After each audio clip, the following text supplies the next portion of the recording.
Musica e alcol, un DJ set, poi loro, 150 persone, tra le quali molti minorenni, impegnati a ballare e sballarsi.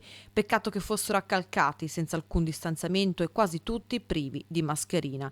Questo è lo scenario della festa organizzata ieri nella notte a Montebelluna in una ludoteca della città. A guastare la serata i carabinieri impegnati nei controlli del territorio che dopo aver scoperto la calca di giovani, tutti tra i 16 e i 25 anni, hanno spento la musica e identificato i partecipanti e promotori dell'evento.